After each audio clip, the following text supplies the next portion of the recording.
Hi everybody, Golden Era Bookworm here. Today we continue on the topic of Tom Platz and look at his abdominal routine. Now, Tom Platz, oh my god, look at this phenomenal abdominal development that he had. When you see the Golden Era bodybuilders from the, especially from the 70s, we can see the high importance that they really paid attention to this very important body part. Any of these poses, any of them, you can clearly see that phenomenal abdominal development from any angle. There's no distension of the waist. The gut is not bloated like a bubble gut of today's bodybuilders, and it really ties the whole body together. It helps create that wonderful illusion of a V-taper. Yeah, I mean, you can just stop and sit and stare. I mean, that is just amazing. The detail, the incredible detail, the rectus abdominis, the serratus, the obliques, everything, the ties, how it ties into the latissimus. It is phenomenal. It is hard not to be impressed by these bodybuilders from the Golden Era. It is just incredible. Let's have a look at Tom Platz's abdominals routine and recommendation. So what is old school abs training? Well, a good way to explain it is the way that actually Tom explains it. He recounts when he was a young teenager walking into Gold's Gym and seeing Frank Zane training abs in the morning. And as he puts it, a bomb could have gone off at Gold's Gym and Zane wouldn't have noticed. He was so in a trance-like state, just repping for about 45 minutes straight. And Tom Platz was like, my god, I mean, I can't believe this. Like, this guy's just fixed in his workout, completely intense. And I mean, these guys could go for half an hour to 45 minutes, no pain. Their threshold is just beyond. High volume was the key.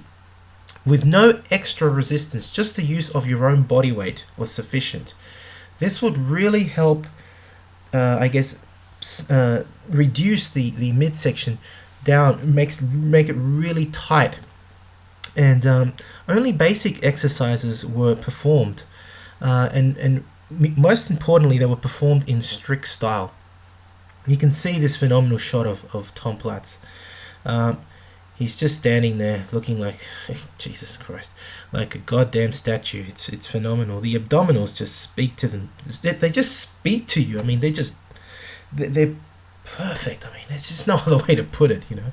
It's just amazing to see the development of abdominals from the Golden Era. What exercises did they use? Well, it's just the basics, right? So here we've got Tom Platz performing sit-ups. Another favorite of his was crunches. This is an exercise actually that I don't see many people doing nowadays. I actually do it, and a lot of people just stare and don't know what the hell I'm doing. But the side twist and the side bend done with a wooden dowel or wooden pole, depending on where you are and how you call it, is simply you grab the pole or the dowel and you twist from side to side.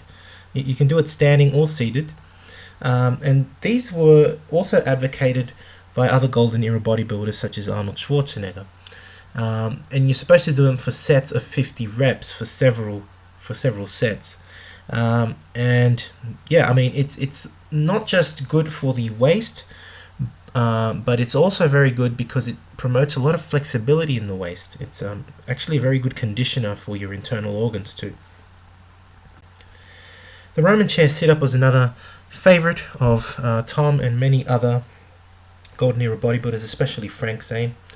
I mean, as I mentioned earlier, Tom Platz just would walk in and watch the Golden Era bodybuilders just rep it out. I mean, just for 30 minutes to 45 minutes. Incredible. Another one was leg raises done hanging, seated, lying, etc. All sorts. The leg raises is a basic as well. So let's have a look at one of the pre-contest routine that I have of Tom Platz from one of his books. There are many. I mean, some he just says, do sit-ups for 45 minutes and do leg raises for another 15 minutes. I mean, that was one, but I didn't think that was appropriate for my fans, so I thought I'd give him a more specific pre-contest routine. Of course, he mixed up his routines using all these different exercises, but here is one example. For example, One routine for his abdominals would include Roman chair sit-ups done for 4 sets of 30 reps. That's already 120 reps. Crunches for 4 sets of 25 reps. That's already another 100 on top of the 120. That's 220 reps. And seated twists and side bends done for 4 sets of 50 reps each. So we're talking there 200, 400, 620 reps total for the abdominals.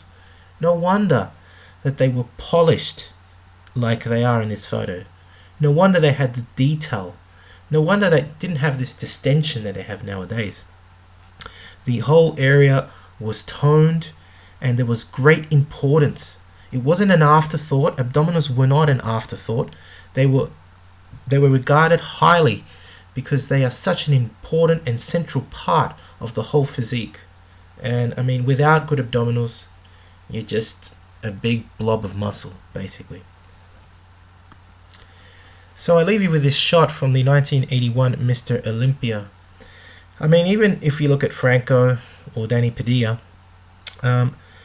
everyone has great abdominal development, but there is no doubt in my mind who had the best abdominals on that night, and that was definitely Tom Platz. You can really see how deep those ridges go. They're not overly developed. This is not a distended gut. This is not a wide waistline. This is just, yeah, it just ties. Look at the tie-ins with the lats. Unbelievable. It's incredible. And he's just, this abs and thighs pose by Tom, really, I mean, it is picture perfect in my book. He's got all the way from the bottom, the calves are bursting, the thighs, feathers, you know, feathers and feathers and feathers, then moves up to the waist, which is perfectly developed waist, and then sweeping lats, full chest. I mean, I reckon here, when you look at Danny Padilla and Franco, their chests are not as full as Tom.